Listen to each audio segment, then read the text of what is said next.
Hi subscriber, welcome to Hakuna Matata Kids Story Channel। एक समय की बात है, दो सहेलियां थी।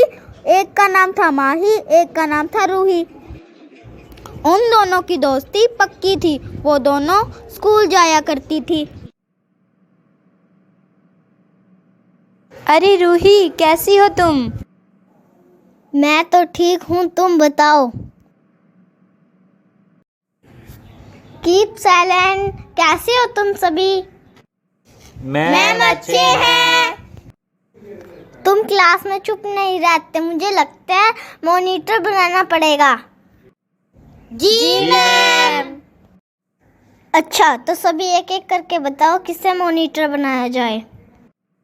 मैम माही को। हाँ मैम माही को।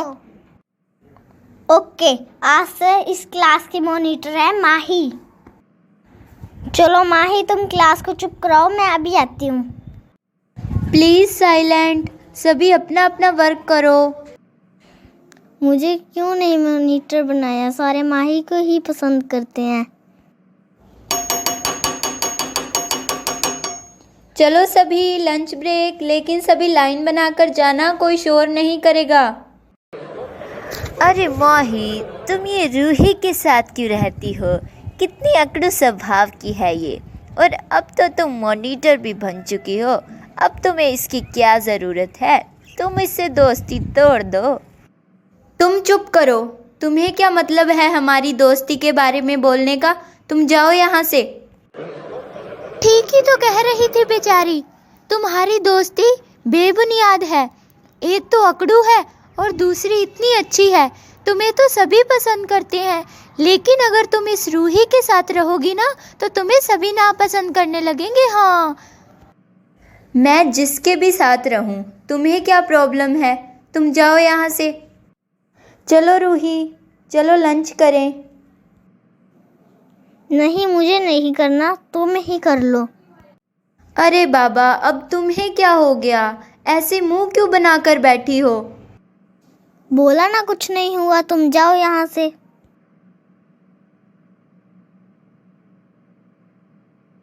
बताओ ना प्लीज़, कुछ तो बात है, प्लीज़ बता दो।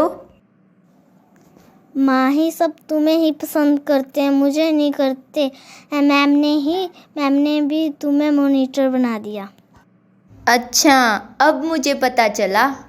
मैम ने मुझे मॉनिटर बना दिया, इस वजह से तुम्हें जलन हो रही है ना? नहीं, मुझे जलन किस बात की? अच्छा, फिर चलो हम दोनों लंच कर लेते हैं। और वो दोनों लंच करने के बाद क्लास में वापस आ जाती हैं।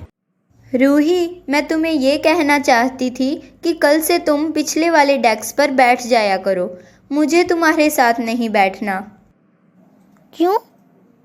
क्या हुआ माही? तुम सभी के साथ बिना वजह झगड़ती रहती हो। इसकी वजह से मेरी भी इंसल्ट होती है, मेरी रेपुटेशन भी कम होती है। तुम्हारी वजह से सभी मुझे भी नापसंद करने लगे हैं, इसीलिए मैं तुम्हारे साथ नहीं रहना चाहती। ये तुमने अच्छा नहीं किया, तुम याद रखना। हाँ, मैं मानती हूँ मैं थोड़ी लड़ाकू स्वभाव की हूँ, मैंने तुम्हें तो कुछ नहीं कहा। तुम चुप रहो, तुम मुझे बातों में मत उलझाओ। मैंने एक बार बोल दिया ना कि मुझे तुम्हारे साथ नहीं रहना, इसका मतलब मुझे तुम्हारे साथ नहीं रहना।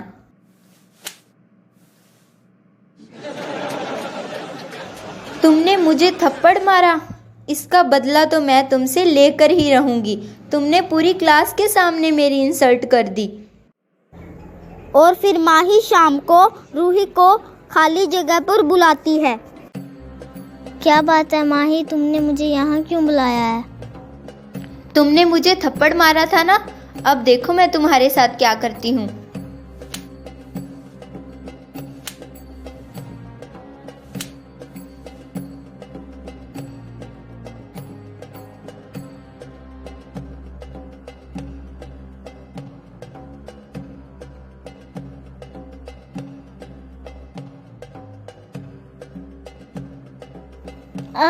माही, ये तुमने अच्छा नहीं किया। मैं तुमसे बदला लेने के लिए दोबारा आऊंगी। और जब फिर वो दोनों लड़ाई करती हैं तो रूही मर जाती है। माही घर पे किसी को नहीं बताती कि रूही मर गई है। रूही को मरी हुई को 2 साल बीत जाते हैं और अब माही भी रूही को पूरी तरह से भूल जाती है। और फिर माही को कुछ डरावनी सी आवाज़ें सुनाई देती हैं। अरे ये डरावनी सी आवाजें कहाँ से आ रही हैं?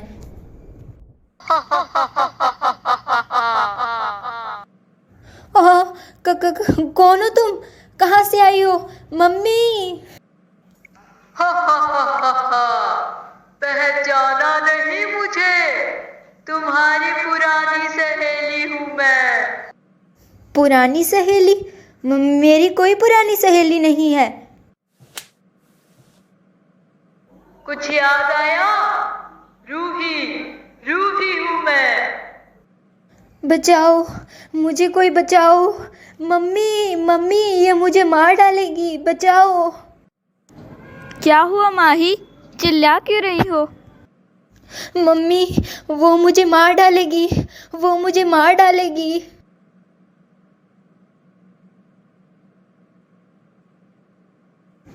अरे बेटा शांत हो जा, कौन मार डालेगी तुझे? रूही, मम्मी, रूही मुझे मार डालेगी। हाँ, वो अभी यहाँ आई थी, मैं सच कह रही हूँ। चुप हो जा माही, देख कोई भी नहीं है यहाँ, चुपचाप सो जा। फिर अगले दिन माही की माँ उससे रात के बारे में पूछती है। बेटा कल रात क्या बात थी? क्या हो गया था और तुम चिल्ला क्यों रही थी? मम्मी, मैं सच कह रही हूँ, रूही थी वहाँ। बेटा कैसी बेहुदा बात कर रही हो? रूही को मरे हुए 2 साल हो चुके हैं। नहीं मम्मी, मैं जानती हूँ, लेकिन वो रूही ही थी। जाओ बेटा माही, अब सो जाओ, बहुत रात हो चुकी है। लेकिन मम्मी, आज अगर फिर से रूही आई तो? नहीं माही, ऐसा कुछ नहीं होगा बेटा, तुम क्यों डर रही हो? माही, कैसी हो तुम? देखो मैं आ गई। रूही, क्यों आई हो तुम यहाँ और मुझे परेशान क्यों कर रही हो? अच्छा, कर तो ऐसे रही हो जैसे तुम्हें कुछ पता ही नहीं है। मैं तुमसे बदला लेने आई हूँ, तुम्हें मारूंगी। हा हा हा। नहीं, प्लीज़ ऐसा मत करना। मेरे बिना मेरे मम्मी पापा का ख्याल कौन रखेगा? और मैं अभी मरना नहीं चाहती। अच्छा, जब तुमने मुझे मारा था तब ये बातें याद नहीं आई थी? मैं भी नहीं मरना चाहती थी, मेरे भी मम्मी पापा थे। लेकिन तब मैं अपना आपा खो बैठी थी। बस मुझे ऐसा लग रहा था कि मैं तुमसे अपना बदला लूं, लेकिन मैं तुम्हें मारना नहीं चाहती थी। वो मुझसे गलती से हो गया। नहीं छोड़ूंगी तुझे। मम्मी, मम्मी बचाओ मुझे, वरना ये मुझे मार डालेगी। मम्मी बचाओ, मम्मी बचाओ, वो फिर से आ गई। क्या हुआ माही, क्या हुआ? मुझे बहुत डर लग रहा है।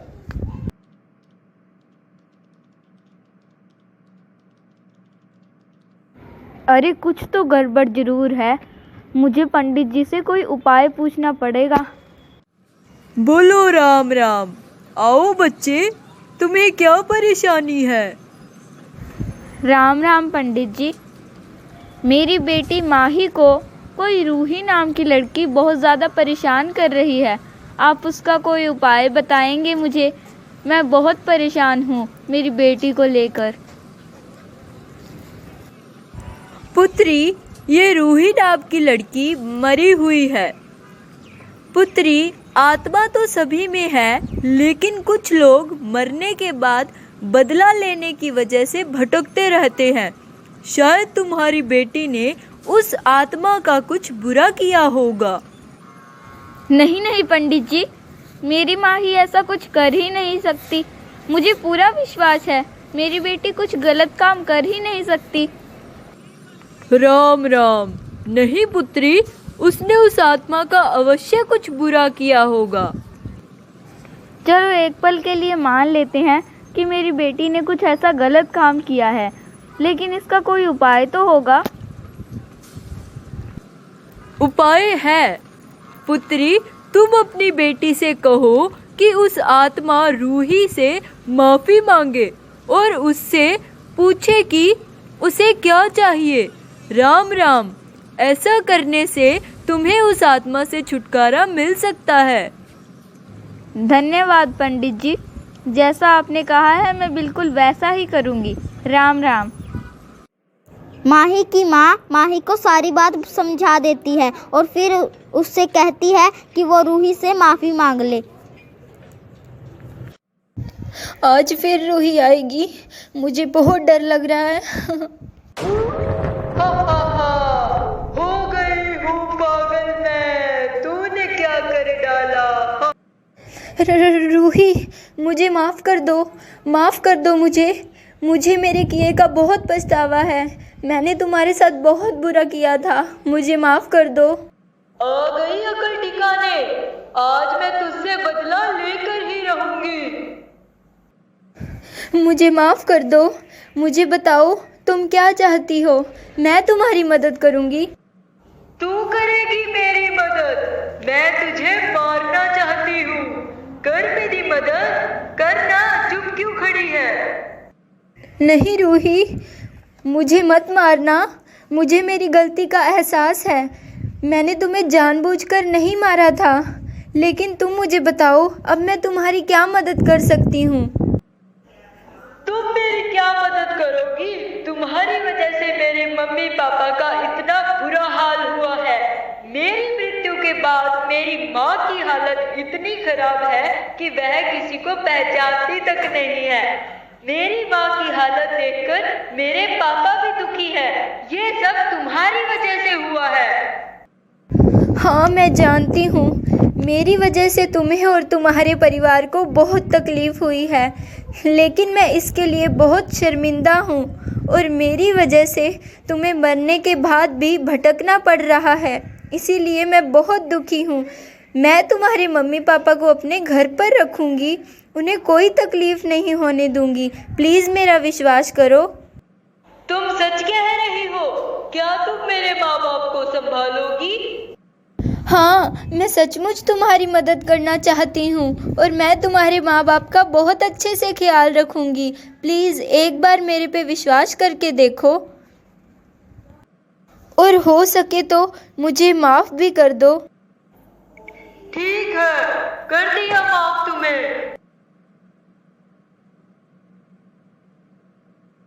अरे ये तुम्हें क्या हो रहा है?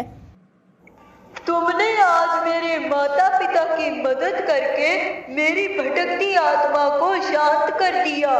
अब मेरा जाने का वक्त आ गया है।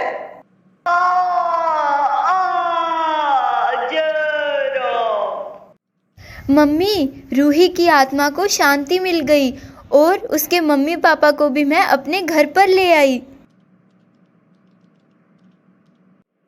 इस तरह रूही की आत्मा को शांति मिल जाती है और माही रूही के मम्मी पापा को अपने घर पर रख लेती है। दोस्तों, हमारी कहानी में आपको सबसे अच्छा क्या लगा वो हमें कमेंट करके बताएं। लाइक, शेयर, कमेंट और सब्सक्राइब करना मत भूलिए हकुना मटाटा किड्स स्टोरी चैनल को।